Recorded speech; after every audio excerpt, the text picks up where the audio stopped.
Alors effectivement, l'une des conséquences de l'économie collaborative, c'est ses impacts sur les villes et les territoires. Donc après, le concept d'économie collaborative, de plus en plus, un concept dont s'emparent des villes ou des territoires, celui de sharing city ou ville en partage ou ville collaborative.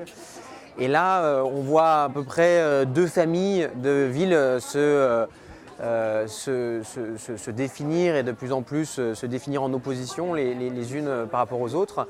Il y a d'un côté la famille Séoul, Amsterdam, qui a plutôt tendance à voir dans l'économie collaborative la possibilité de soutenir des startups qui vont rendre possible des nouveaux usages, qui vont créer de la valeur sur les territoires, de nouvelles formes d'activité économique.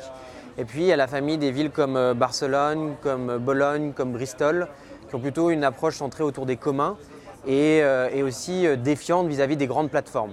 Et d'ailleurs, ce sera intéressant de voir comment des villes françaises, et notamment Paris, se situent par rapport à ces deux grandes familles-là. Je ne suis pas sûr qu'il y ait besoin de choisir. Et d'ailleurs, la ville peut être aussi à l'initiative. Et alors Paris, c'est intéressant parce que Paris a été à la fois à l'initiative autour de nouveaux usages, autour de partenariats publics-privés comme le Vélib, comme Autolib. Paris était vraiment pionnier autour de ces nouveaux usages. Et puis aujourd'hui, sur de nouvelles formes de participation citoyenne avec le budget participatif ou la plateforme Réinventer Paris qui a été lancée récemment. Si on veut un peu structurer le propos, à mon sens, il y a quatre grands types de postures que peuvent avoir les collectivités ou les villes vis-à-vis de cette économie collaborative ou de ces économies collaboratives émergentes.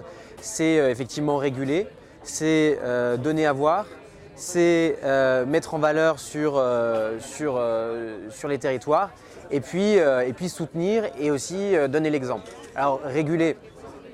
Je crois que ça c'est assez clair, hein. C'est notamment quand il s'agit de plateformes qui peuvent avoir un impact parfois négatif sur le travail, sur la potentielle précarisation qui en découle.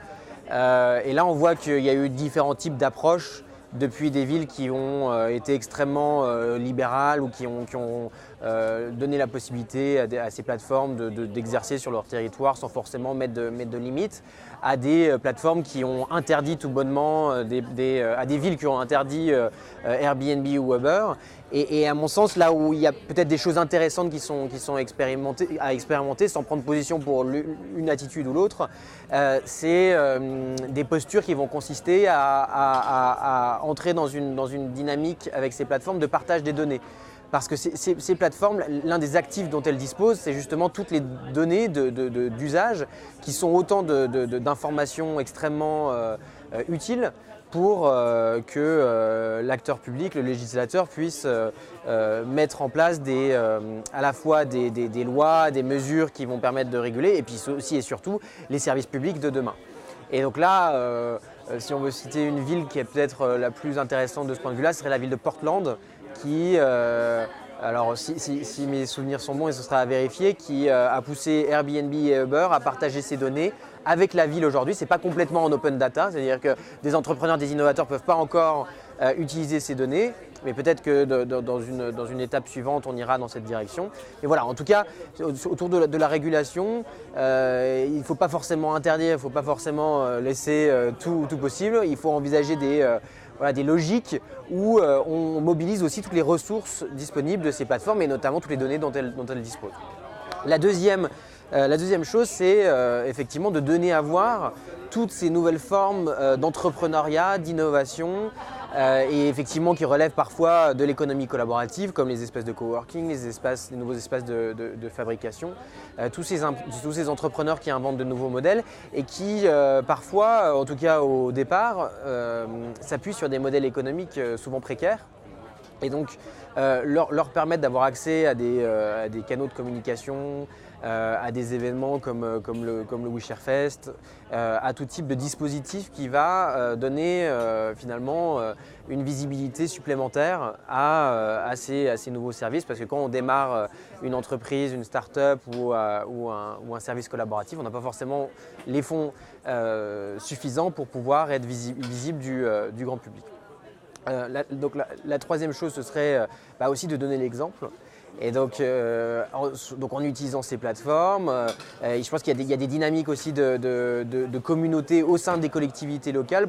Je suis persuadé, et ça a été expérimenté avec la ville de Milan, que les collectivités locales, en tout cas les personnes qui travaillent pour ces collectivités eux-mêmes peuvent être innovateurs et créateurs d'innovation de services publics. Et donc comment est-ce qu'on crée une culture entrepreneuriale au sein de ces collectivités pour rendre possible ce type d'innovation? Donc ça, c'est les questions qui peuvent être posées. Et puis la dernière chose, c'est de soutenir. Donc soutenir, ça peut vouloir dire effectivement de soutenir financièrement. Mais à ce moment-là, se pose la question du soutien. Est-ce qu'on soutient des modèles qui contribuent à l'intérêt général? Est-ce qu'on soutient des modèles plus for profit, type start-up, qui ont un potentiel de développement plus important et qui du coup vont contribuer à la création d'emplois? Et là, je pense qu'encore une fois, là où on peut trouver un terrain d'entente, ou en tout cas une forme de collaboration, y compris avec des entreprises for profit qui n'ont pas forcément une dimension d'intérêt général si évidente, c'est que ces start-up contribuent au commun par tous les apprentissages qui sont les leurs et puis toutes les données qu'elles génèrent. Donc trouver une forme de partenariat avec ces startups où oui, il y a un soutien financier, mais en retour, ces startups s'engagent à contribuer au savoir commun, à contribuer à faire monter en compétence tous les entrepreneurs qui suivront par la suite. Nous, on expérimente WeShare avec l'ADEME autour d'un dispositif qui s'appelle la fabrique des mobilités. Donc c'est une couche, si vous voulez, d'accompagnement pour des startups dans la mobilité. Et l'engagement de ces startups, c'est justement de contribuer au commun, soit par l'injection de data dont elles disposent, soit par la contribution à la connaissance commune pour faire bénéficier les entrepreneurs qui suivront.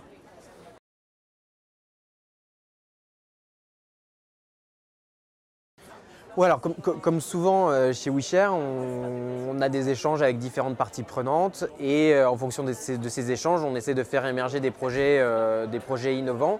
Parmi ces échanges, on a beaucoup d'échanges effectivement avec des collectivités locales et elles nous ont dit on voit que l'économie collaborative se développe, dans quelle mesure vous, WeShare, vous pouvez contribuer à une meilleure compréhension de ces sujets-là. Donc on a commencé par créer une marque, créer un site internet, créer aussi un dispositif de communication et puis on a commencé à échanger avec un certain nombre de collectivités locales et effectivement dans un premier temps il s'agissait davantage de faire du plaidoyer ou on va dire plutôt du partage de connaissances et de compréhension de ce qui se joue et de plus en plus on essaye de les accompagner pour qu'elles changent aussi leur façon de faire et leur relation avec les citoyens. Ce matin, on écoutait Mara Bellestrini lors du WeShare Fest qui partageait l'expérience de The Bristol Approach, donc l'approche Bristol, qui a consisté à diffuser la culture numérique et diffuser la culture des data, ils appellent ça data literacy en anglais. Et l'idée, c'est aussi que les citoyens comprennent tout l'enjeu lié au partage de données au quotidien et qu'ils comprennent que ces data, c'est aussi une richesse qui à la fois permet à des grandes entreprises de créer des modèles d'affaires qui vont leur permettre de gagner beaucoup d'argent, mais c'est aussi une richesse, une ressource extrêmement utile pour la ville pour inventer les services publics ou collaboratifs du futur. Et donc c'est autour de ces croisements et de ces partenariats publics, privés, citoyens que sont probablement à inventer les services publics du futur.